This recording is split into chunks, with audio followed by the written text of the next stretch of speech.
मित्रांनो, मराठी इंडस्ट्री आता फक्त महाराष्ट्रापुरती मर्यादित राहिलेली नाही. आज मराठी चित्रपट जगभरात पाहिले जातात. सैराट, वेड, पावनखिंड सारख्या चित्रपटांनी करोडोंची कमाई केली आहे आणि आपल्या आवडत्या कलाकारांची लाईफस्टाईल देखील आता खूप लक्झरी झाली आहे. तर आज आपण जाणून घेणार आहोत महाराष्ट्रातील सर्वात श्रीमंत 10 मराठी कलाकार कोण आहेत ते. 10व्या क्रमांकावर आहेत सिद्धार्थ जाधव. आपल्या कॉमेडी आणि एनर्जीने प्रेक्षकांना वेड लावणारा अभिनेता सिद्धार्थने मराठीसोबत बॉलिवूडमध्येही मोठं नाव कमावलं आहे. सिम्बा आणि गोलमाल सारख्या चित्रपटातूनही त्याने चांगली कमाई केली आहे. तो एका चित्रपटासाठी साधारण 15 ते 20 लाख रुपये घेतो असं बोललं जातं. त्यांची एकूण संपत्ती जवळपास 10 ते 12 कोटी असल्याचं सांगितलं जातं. 9व्या क्रमांकावर आहेत सई ताम्हणकर. मराठी इंडस्ट्रीतील बोल्ड आणि ग्लॅमरस अभिनेत्री सई ताम्हणकर. दुनियादारी सारख्या चित्रपटांमुळे तिने आपली वेगळी ओळख निर्माण केली आहे. ती एका चित्रपटासाठी 20 ते 25 लाख रुपये चार्ज करते. तिची लक्झरी लाईफस्टाईल आणि एक्सपेन्सिव्ह कार्स नेहमी चर्चेत असतात. तिची एकूण संपत्ती जवळपास 15 ते 20 कोटी असल्याचं बोललं जातं. 8व्या क्रमांकावर आहेत सोनाली कुलकर्णी. महाराष्ट्राची अप्सरा म्हणून प्रसिद्ध असलेली सोनाली आजही प्रेक्षकांची फेवरेट आहे. ती एका चित्रपटासाठी 25 ते 30 लाख रुपये घेते. रियालिटी शोज, ॲड्स आणि इव्हेंट्समधूनही ती मोठी कमाई करते.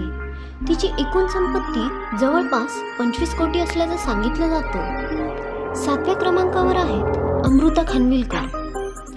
आपल्या डान्स आणि ब्युटीमुळे अमृता नेहमी चर्चेत असते. चंद्रमुखीनंतर तिची पॉप्युलॅरिटी खूप वाढली. ती एका चित्रपटासाठी जवळपास 30 लाख रुपये चार्ज करते. सोशल मीडिया प्रमोशन्स आणि जाहिरातींमधूनही ती मोठी कमाई करते. तिची नेटवर्थ जवळपास 28 ते 30 कोटी असल्याचं बोललं जातं. 6व्या क्रमांकावर आहेत अंकुश चौधरी. मराठी इंडस्ट्रीचा सुपरस्टार अंकुश चौधरी. दुनियादारी, दगडी चाळ आणि बाईपण भारी देवा यांसारख्या चित्रपटांमुळे त्यांची क्रेज जबरदस्त आहे. तो एका चित्रपटासाठी 40 ते 45 लाख रुपये घेतो असं सांगितलं जातं. त्याची एकूण संपत्ती 30 ते 34 कोटी असल्याचं बोललं जातं. 5व्या क्रमांकावर आहेत सुबोध भावे. बायोपिक किंग म्हणून ओळखले जाणारे सुबोध भावे ॲक्टरसोबतच डायरेक्टर आणि प्रोड्युसर देखील आहेत. कट्यार काळजात घुसली आणि हर हर महादेव सारख्या चित्रपटांनी त्यांनी मोठं यश मिळवलं. ते एका चित्रपटासाठी 40 ते 50 लाख रुपये चार्ज करतात. त्यांचे प्रोडक्शन हाऊस आणि इन्व्हेस्टमेंटमुळे त्यांची संपत्ती 40 कोटींच्या पुढे असल्याचं सांगितलं जातं. 4थ्या क्रमांकावर आहेत अशोक सराफ. मराठी चित्रपटसृष्टीतील महानायक म्हणजे अशोक सराफ. गेल्या अनेक दशकांपासून ते प्रेक्षकांचं मनोरंजन करत आहेत. आजही त्यांच्या अभिनयाची जादू कायम आहे. त्यांना जुन्या चित्रपटांच्या रॉयल्टीमधूनही मोठं उत्पन्न मिळतं. त्यांची एकूण संपत्ती जवळपास 50 कोटी असल्याचं बोललं जातं. 3ऱ्या क्रमांकावर आहेत स्वप्नील जोशी. चॉकलेट बॉय म्हणून प्रसिद्ध असलेला स्वप्नील जोशी मराठी टीव्ही, मूव्हीज आणि वेबसिरीजमध्ये खूप सक्सेसफुल आहे. दुनियादारी, मितवा आणि समांतर यामुळे त्याची पॉप्युलॅरिटी खूप वाढली. तो एका चित्रपटासाठी 45 ते 50 लाख रुपये चार्ज करतो. त्याची एकूण संपत्ती जवळपास 55 ते 60 कोटी असल्याचं बोललं जातं. तर या यादीत 2ऱ्या क्रमांकावर आहेत Mahesh Manjrekar. Actor, director, writer आणि प्रोड्युसर अशा अनेक भूमिका त्यांनी निभावल्या आहेत. बिग बॉस मराठी होस्ट करण्यासाठी ते करोडोंचे मानधन घेतात. त्यांच्या फिल्म्स, प्रोडक्शन आणि बिझनेसमधून मोठी कमाई होते.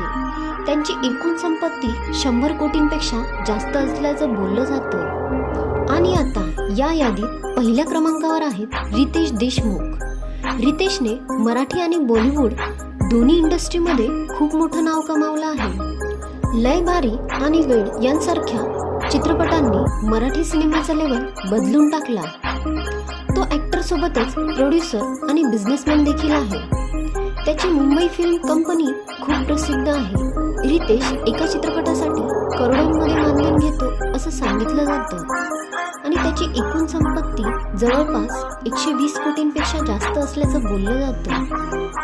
तर मित्रांनो, यापैकी तुमचा फेवरेट मराठी कलाकार कोण आहे आणि या यादीत आणखी कोणाचं नाव असायला हवं होतं हे कमेंटमध्ये नक्की सांगा. आणि व्हिडिओ आवडला असेल तर लाईक आणि चॅनलला सबस्क्राईब करायला विसरू नका.